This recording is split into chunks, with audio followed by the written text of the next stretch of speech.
Hello hi नमस्कार। स्वागत है आपका सीईसी गुरुकुल लाइव में। मैं हूं संजय अग्रवाल। मैंने 30 साल मीडिया और कम्युनिकेशंस में काम किया है पिछले, और हज़ारों इंटरव्यूज़ किए, हज़ारों कमेंट्रीज़ की, प्रोग्राम्स बनाए, और इसीलिए एक बहुत ही महत्वपूर्ण विषय पर आज हम बातचीत करने जा रहे हैं, और वो है art of interview.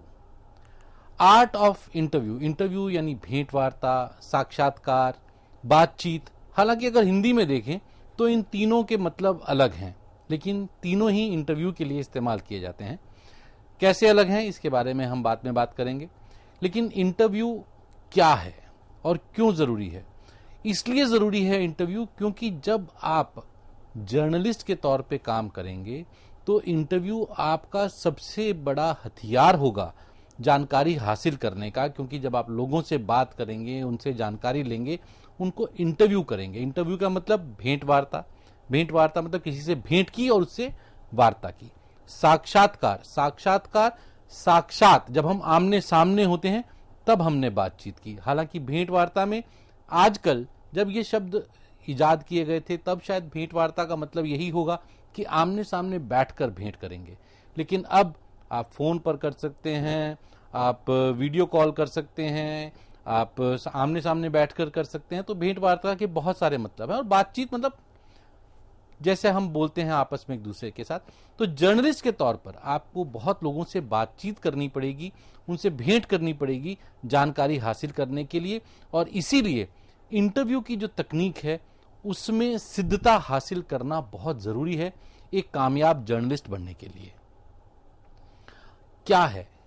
What changes a routine interview into a memorable one?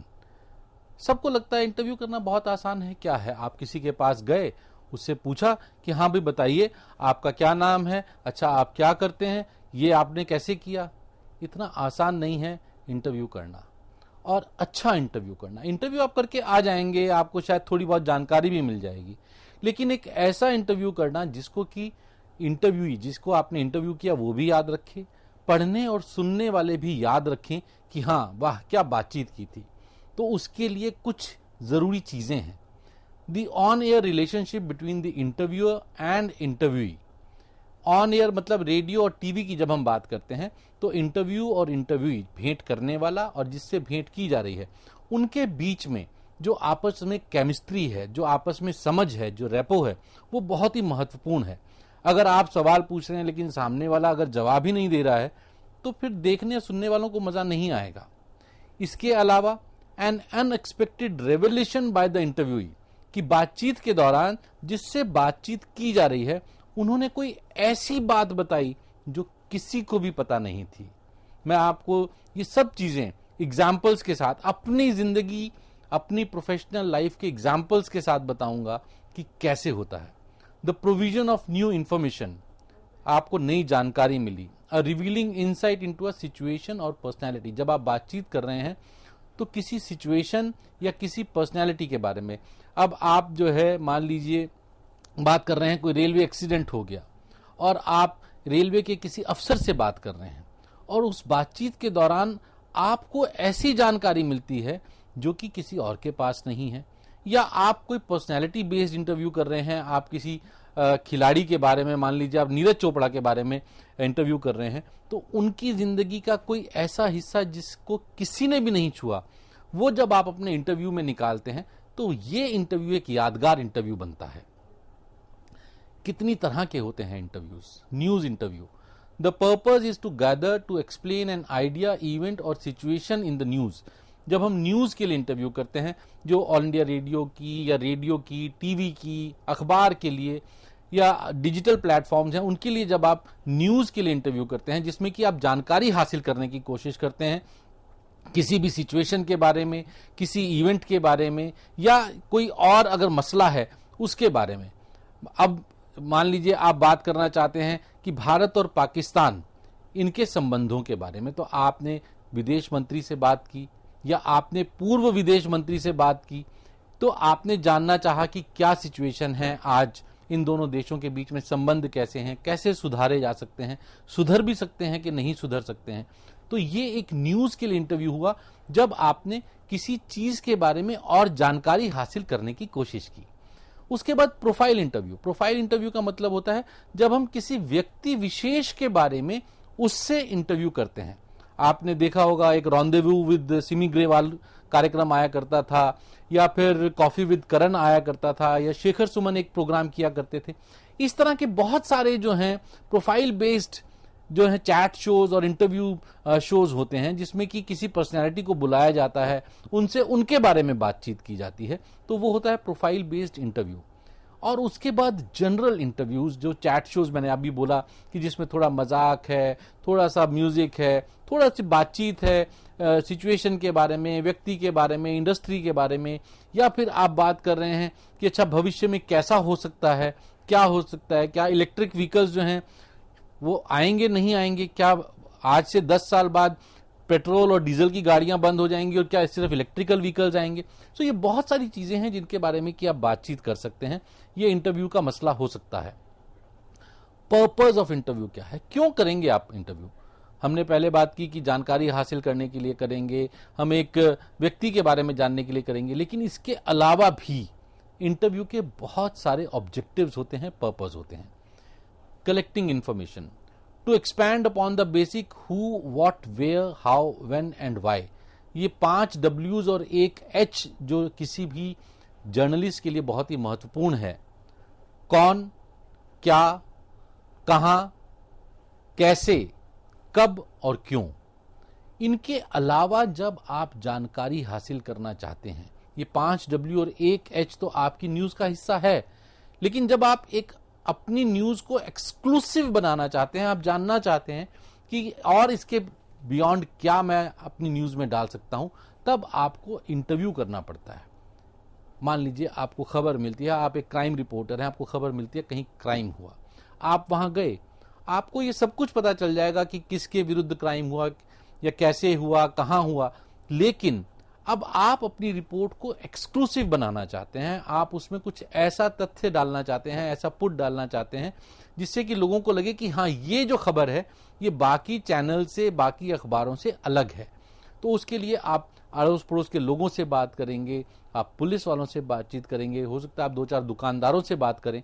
तो ये इंफॉर्मेशन कलेक्ट करने के लिए जब हम इंटरव्यू करते हैं, उसके अलावा जो आपके पास इंफॉर्मेशन है, जैसा मैंने अभी बोला, और सोर्सेज से आप बातचीत करते हैं, या फिर जिसके विरुद्ध क्राइम हुआ है, मान लीजिए डोमेस्टिक वायलेंस का कोई केस है, तो उसमें आप उस महिला से शायद बात करना चाहेंगे जिसके विरुद्ध डोमेस्टिक वायलेंस हुई है, उनसे जानना चाहेंगे कि क्या हुआ था, कैसे हुआ था, क्या ऐसा पहले भी हुआ है। तो आपने डायरेक्टली सोर्स से बात की, किस लिए? इंफॉर्मेशन कलेक्ट करने के लिए, जानकारी हासिल करने के लिए। इसके अलावा accountability, ask someone responsible for decision making to explain and justify their reasons for embarking on a course of action. आपने अकाउंटेबिलिटी, मान लीजिए भारत जो है वो एक क्रिकेट का मैच हार जाता है, तो अगर भारत के कप्तान से या टीम के मैनेजर और कोच से बातचीत की जाती है कि भारत क्यों हारा, क्या कारण रहा, क्यों भारत पूरी 20 विकेटें नहीं ले पाया, क्यों भारत के बल्लेबाज जो हैं वो नहीं पिच पर खड़े होकर रन बना पाए। अकाउंटेबिलिटी आप उनसे मांग रहे हैं कि आप बताइए भारत ये मैच क्यों हारा, क्यों भारत के बल्लेबाजों ने सही प्रदर्शन या गेंदबाजों ने अच्छी गेंदबाजी नहीं की। तो ये अकाउंटेबिलिटी के लिए एक आपका इंटरव्यू हुआ। इसके अलावा एक्सप्रेसिंग ओपिनियन और ऑफरिंग एक्सप्लेनेशन, कोई अपनी ओपिनियन देने के लिए या एक्सप्लेनेशन देने के लिए, तो आपको उसके लिए एक्सपर्ट चाहिए जो कि जो खबर है उसके बारे में और बताएगा। जैसे मैंने बात की कि एक मान लीजिए रेलवे का ट्रेन का एक्सीडेंट हो गया, तो आप एक रेलवे के विशेषज्ञ को बुलाएंगे कि अच्छा ये जो एक्सीडेंट हुआ यहां पर हुआ, इस समय पर हुआ, अच्छा इस वजह से हुआ, क्या पटरी से गाड़ी उतर गई, या सामने कुछ आ गया था, या ड्राइवर की लापरवाही थी, या कोई और कारण था। तो आप उनसे एक्सप्लेनेशन या ओपिनियन मांग रहे हैं, उनका एक्सपर्ट व्यू मांग रहे हैं, तो वो भी एक इंटरव्यू का पर्पस होता है। या आप रेलवे के स्पोक्स पर्सन को बुला रहे हैं ये जानने के लिए कि रेलवे का क्या मानना है, ये एक्सीडेंट क्यों हुआ, ठीक है। और या फिर आप जनरल पब्लिक से वहां बात करते हैं, जो वहां पर लोग मौजूद थे जब वो एक्सीडेंट हुआ, जानने के लिए कि कैसे एक्सीडेंट हुआ, उनका क्या कहना है, आप रेलवे की सर्विसेज के बारे में क्या कहेंगे? वॉक्स पॉप, वॉक्स पॉप मतलब जनता की आवाज, या आप फोन इन करते हैं अपने स्टूडियो में कि आप हमें बताइए कि रेलवे की सर्विस कैसी है, क्या रेलवे के एक्सीडेंट पिछले 10 साल में कम हुए हैं, क्या रेलवे की सर्विस बेहतर हुई है। तो ये ओपिनियन जानने के लिए आप इंटरव्यू करते हैं। और या फिर आप इंटरव्यू करते हैं जो इमोशनल होते हैं या सेंसिटिव होते हैं, भावुक। इंटरव्यू की स्टेट ऑफ माइंड के लिए नीरज चोपड़ा ने ओलंपिक में स्वर्ण पदक जीता। जब हम उनसे बातचीत करेंगे तो हम उनसे अकाउंटेबिलिटी नहीं मांग रहे हैं, हम उनसे जानकारी भी नहीं मांग रहे हैं, हम उनसे ओपिनियन भी नहीं मांग रहे हैं। हम सिर्फ उनसे ये जानना चाहते हैं कि वो जो ये स्वर्ण पदक जीतने वाले पहले भारतीय बने हैं एथलेटिक्स में, ये पदक जीतने के बाद अब वो कैसा महसूस कर रहे हैं। लेकिन यही सबसे मुश्किल तरीका है, यही सबसे मुश्किल विधा है इंटरव्यू की, इमोशनल और सेंसिटिव। क्योंकि ज्यादातर जर्नलिस्ट जो हैं वो जब नीरज चोपड़ा के पास जाएंगे तो उनसे पूछेंगे आपको कैसा महसूस हो रहा है। क्या नीरज चोपड़ा कहेंगे नहीं मुझे बहुत बुरा महसूस हो रहा है, मैंने तो जिंदगी में कभी नहीं सोचा था कि मैं स्वर्ण पदक जीतूं, पता नहीं मैं कैसे जीत गया।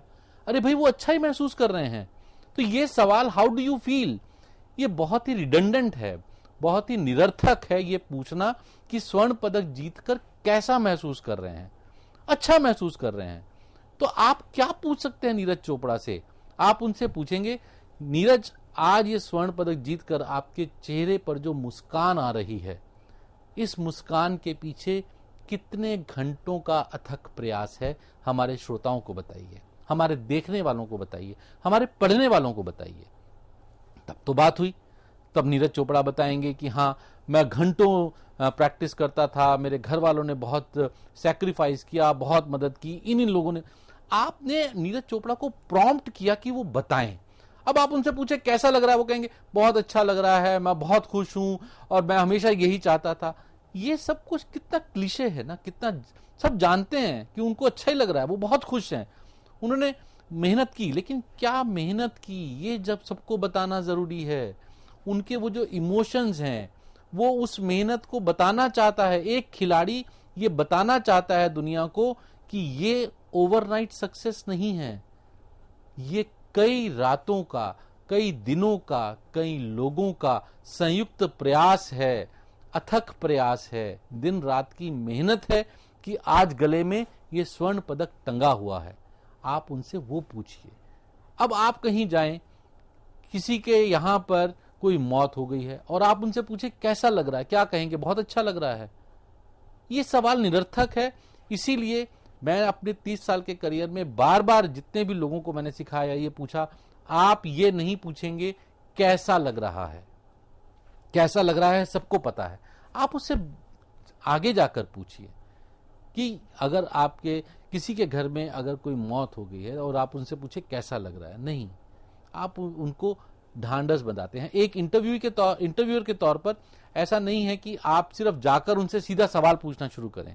यह भी एक बहुत बड़ा प्रश्न होता है कि जाकर कैसे जो है बिहेव किया जाए। आपको सेंसिटिव होना होगा, नॉन इंट्रूसिव होना होगा। आप माइक लेकर सीधा उनके घर में नहीं घुस सकते हैं और ये नहीं कह सकते हैं कि आप बताइए कैसा महसूस कर रहे हैं, आपके घर में ये मौत हो गई है। अरे भाई, अगर किसी के घर में मौत हुई है, आप इंसान हैं, सबसे पहले ये याद रखिए।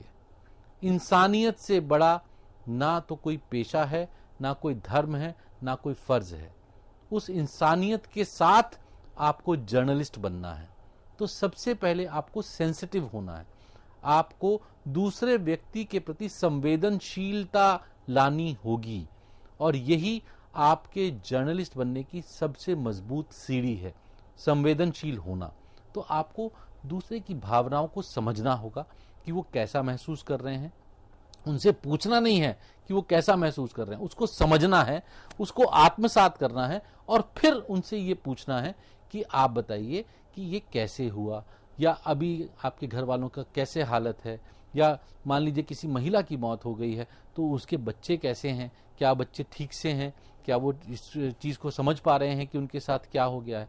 आप माइक लेकर सीधा जो आजकल आप देखते हैं टीवी चैनल्स पर, वैसा नहीं कर सकते हैं। वो सही तरीका नहीं है इंटरव्यू करने का। सही तरीका है संवेदनशील होना। इसके बाद इंटरव्यू करने के क्या क्या सिद्धांत हैं?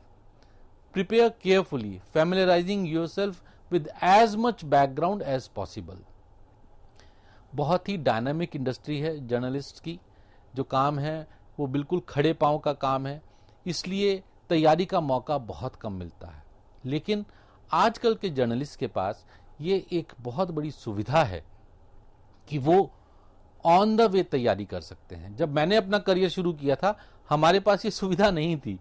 हमें ऑफिस से तैयारी करके जाना पड़ता था, हमें, और तैयारी के लिए बहुत कम हमारे पास सोर्सेज होते थे। हमारे पास इंटरनेट नहीं था, हमारे पास सर्च इंजन्स नहीं थे कि हम उनसे ढूंढ सके कोई भी जानकारी। आज आपको कहा कि आप ये स्टोरी कवर कीजिए, आप गाड़ी में बैठे और गाड़ी में बैठकर आप आराम से गूगल कर सकते हैं उसके बारे में। लेकिन तैयारी सबसे महत्वपूर्ण चीज है किसी भी इंटरव्यू के लिए। कभी भी ये सोचना कि इंटरव्यू तो बहुत ही आसान विधा है, कोई भी कर सकता है, क्या है। मैं आपको एक एग्जाम्पल देता हूं। 2000 के सिडनी ओलंपिक्स थे, उससे पहले हॉकी की टीम जो है उसके लिए एक फेयरवेल ऑर्गेनाइज की गई, और उस समय जो हॉकी फेडरेशन के प्रेसिडेंट थे, बहुत ही साहसी, बहुत ही जाने माने एक पुलिस ऑफिसर थे, और बहुत ही मैं कहूँगा कि स्पष्ट वक्ता थे। और एक नई लड़की जर्नलिस्ट जो थी, उसने शायद तैयारी के बिना वो वहाँ पर आई थी, और पहली बार ऐसा हुआ था कि भारतीय हॉकी टीम को 1 महीना पहले ही जो ओलंपिक्स थे वो वहाँ भेजा जा रहा था। सिडनी तो नहीं भेजा जा रहा था, लेकिन सिडनी जैसा ही मौसम जो जगह है वहाँ पर भेजा जा रहा था ताकि टीम तैयारी कर सके। अब ये जो जर्नलिस्ट है, ये उन प्रेसिडेंट महोदय के पास गई और बोली, सर ये बताइए टीम को वहां पर क्यों भेजा जा रहा है 1 महीना पहले। अब वो जो प्रेसिडेंट महोदय थे वो बहुत ही गुस्से वाले थे और बहुत ही ज़्यादा स्ट्रेट फॉरवर्ड थे। बोले, मैडम हम उनको जो है वहाँ पर मज़े करने के लिए भेज रहे हैं। और वो बहुत गुस्सा हुए उस जर्नलिस्ट पर कि ये क्या सवाल है, क्यों भेज रहा हूँ। जब हम पहले नहीं भेज पाते थे, हमारे पास पैसे नहीं थे, हमारे पास सुविधाएं नहीं थी, तब आप हमें दोष देते थे कि हमने टीम को जो है एक्लेमेटाइज होने का मौका नहीं दिया, समय नहीं दिया, सुविधा नहीं दी। आज जब हम उस टीम को सुविधा दे रहे हैं तो आप हमसे पूछ रहे हैं क्यों भेज रहे हैं। अरे आप मुझसे पूछिए कि वहां पर टीम जा रही है, 1 महीने में उनका क्या शेड्यूल है, आप क्या हासिल करना चाहते हैं, किस तरह से हासिल करना चाहते हैं, क्यों भेज रहे हैं, क्या सवाल है। तो देखिए, अब आपने हमेशा के लिए, वो जो जर्नलिस्ट है, जब भी अब वो इन प्रेसिडेंट महोदय के सामने आएगी, कभी भी ये प्रेसिडेंट महोदय उसको ठीक से जवाब नहीं देंगे, क्योंकि आपने एक बारी में स्पष्ट कर दिया कि आप बिना तैयारी के वहां पर इंटरव्यू करने आए थे। इसलिए तैयारी बहुत ही जरूरी है। और रिलेशनशिप बनाना, जो इंफॉर्मेशन दे, तो अब इनका तो संबंध खराब हो गए उन हॉकी फेडरेशन के प्रेसिडेंट से, क्योंकि इन्होंने पहली बारी में ऐसा सवाल पूछा कि वो इतना गुस्सा हो गए। तो ये चीजें बहुत महत्वपूर्ण होती हैं। उन्हीं प्रेसिडेंट महोदय से मैंने इतनी जानकारियां हासिल की, और मैं आपको आगे बताऊंगा कि उनसे मैंने वो जानकारी निकाली जो किसी के पास भी नहीं थी, सिर्फ इसलिए क्योंकि मैं उनको ठीक से हैंडल कर पाया। उसके बाद आप वो सवाल पूछिए जो कि रेलेवेंट हैं, आपकी जो स्टोरी है उससे रेलेवेंट सवाल पूछिए, and that induce the source to talk. अब मैं आपको बताता हूं कि इंड्यूस द सोर्स मतलब आप जिसका इंटरव्यू कर रहे हैं, आप उसको इस तरह से प्रॉम्प्ट करें, उनको उस स्थिति में लाएं कि वो आपको वो बातें भी बताएं जो उन्होंने किसी को नहीं बताई। सिडनी ओलंपिक में ही मैं उसी की बात बता रहा हूं, भारतीय हॉकी टीम अंतिम मैच में अंतिम क्षणों में हार गई, और सबको बहुत ही उम्मीद थी कि भारत जो है वो अच्छा करेगा इन ओलंपिक्स में, क्योंकि बहुत सालों से चल रहा था। हम बहुत ही भाग्यशाली हैं कि जापान में, टोक्यो में भारतीय टीम ने एक बार फिर से 41 साल के बाद पदक जीता। ये लेकिन इसकी कोशिश बहुत साल से चल रही थी, हॉकी प्रेमी बहुत साल से चाहते थे कि ऐसा हो। लेकिन भारतीय टीम नहीं जीत पाई। तो मैंने प्रेसिडेंट महोदय को, उनको हॉकी फेडरेशन की फ़ोन किया कि सर मैं आपका एक इंटरव्यू लेना चाहता हूँ। तो बड़ा गुस्सा हो गए, ओ काके क्या इंटरव्यू करना है और क्या बताऊंगा। मैंने कहा नहीं सर, हम जानना चाहते हैं कि जो आगे के हॉकी प्लेयर्स हैं आप उनको क्या बताना चाहेंगे, क्योंकि ये कोई अंतिम बार तो नहीं है कि भारत ओलंपिक्स में जा रहा है। तो जो आगे की जनरेशन है हम उनके लिए आपका इंटरव्यू करना चाहते हैं। तो ये सुन के वो बड़े खुश हो गए कि मैं उनको किसी कंट्रोवर्सी में नहीं लाना चाहता हूं। उसके बाद मैं गया, मैंने उनको कहा कि देखिए हॉकी फेडरेशन ने अपनी पूरी कोशिश की, आपने सब सुविधाएं दी, लेकिन भारतीय टीम फिर भी नहीं जीत पाई, आपका क्या कहना है। काफ़ी गुस्सा हुए, टीम के बारे में उन्होंने काफ़ी कुछ बोला कि ठीक से परफॉर्म नहीं कर पाए, ये वो। जब टीम जा रही थी सिडनी, उससे पहले भी मैंने उनको इंटरव्यू किया था और उन्होंने बताया था कि टीम के पास इस समय एक साइकोलॉजिस्ट है, क्योंकि भारतीय टीम काफ़ी साल से मैच के अंतिम क्षणों में मैच हार जाती थी और ये महसूस हुआ सबको कि एक साइकोलॉजिस्ट की ज़रूरत है, मनोवैज्ञानिक की ज़रूरत है जो टीम के साथ रहे और टीम का हौसला बढ़ाए, क्योंकि टीम शायद अंतिम क्षणों में हौसला हार जाती है। तो मैंने फिर जब सब बात कर ली, उन्होंने टीम के बारे में जितना गुस्सा था निकाल दिया और मैंने भी उनकी भी बड़ी तारीफ की। फिर मैंने उनसे धीरे से पूछा कि सर, भारत जो अंतिम क्षणों में मैच हारा, तो इसके बारे में हमारा मनोवैज्ञानिक का क्या कहना है। तब उन्होंने मुझे वो जानकारी दी जो किसी के पास नहीं थी, कि जिस मनोवैज्ञानिक को भारतीय हॉकी टीम के साथ रहने के लिए हायर किया गया था, उस मनोवैज्ञानिक को ओलंपिक विलेज में जगह मिली ही नहीं और वो वहां जा ही नहीं पाए, वो चेन्नई में बैठे हुए थे। अब देखिए, उसी व्यक्ति से उस जर्नलिस्ट ने एक सवाल पूछा और कुछ भी हासिल नहीं कर पाए, और मैंने ये समझते हुए कि ये व्यक्ति कैसे बात करनी है इनके साथ, इनको कैसे वहां तक लेकर आना है, मैंने उनसे वो जानकारी निकाली कि क्या भारतीय मनोवैज्ञानिक वहां था या नहीं था। तो देखिए कितनी बड़ी खबर है कि एक मनोवैज्ञानिक को हायर किया, लेकिन वो टीम के साथ ना होकर चेन्नई में बैठे हैं और टीम जो है सिडनी में बैठी है। तो ये जो है ना, आपको किस तरह से अपने सोर्स से बात निकालनी है वो भी जानना पड़ेगा, और ये आप कर पाएंगे जब आप सामने वाले की बात को ध्यान से सुनेंगे, उनको देखेंगे। अगर आप सिर्फ अपना एक सवाल का बना के ले जाएंगे और सोचेंगे कि मैं जो है सिर्फ इसी से पूछूंगा, उससे नहीं होगा। आपको सामने वाले को ध्यान से सुनना है, क्योंकि आप अंतिम बार इंटरव्यू नहीं कर रहे हैं उनको। तो उनकी बॉडी लैंग्वेज को समझिए, उनको समझिए, उनकी मानसिकता को समझिए, ताकि आप उसके हिसाब से अपने इंटरव्यू को शेप दे सकें। इंटरव्यू करने से पहले आपको क्या तैयारी करनी चाहिए, अपने आप से पूछिए कि आप इस इंटरव्यू से क्या चाहते हैं। What do I want to get out of this interview, मैं इस इंटरव्यू से क्या हासिल करना चाहता हूं। Do I have a focus for the interview, क्या इस इंटरव्यू के लिए मेरे पास कोई फोकल पॉइंट है, क्या कोई ऐसी महत्वपूर्ण चीज है जो मैं हासिल करना चाहता हूं। और do I have a plan, उसको हासिल करने के लिए क्या मेरे पास कोई योजना है। मैं एक जानकारी निकालना चाहता हूं, तो क्या मैं सीधा जाके वो जानकारी हासिल कर सकता हूं, क्या ये व्यक्ति मुझे सीधे तरीके से वो जानकारी दे देगा, या मैं पहले जाकर थोड़े इधर उधर की बात करूंगा, थोड़ा कंफर्ट करूंगा और फिर बात करूंगा। तो ये आपको अपने आप से पूछना है। हर एक अच्छे इंटरव्यू के दो पीस होते हैं, परसिस्टेंस और प्रिपरेशन। क्या होते हैं ये परसिस्टेंस और प्रिपरेशन, ये मैं आपको बताऊंगा हमारे इसी कार्यक्रम के अगले भाग में, क्योंकि ये बहुत ही महत्वपूर्ण पक्ष है आर्ट ऑफ इंटरव्यू का।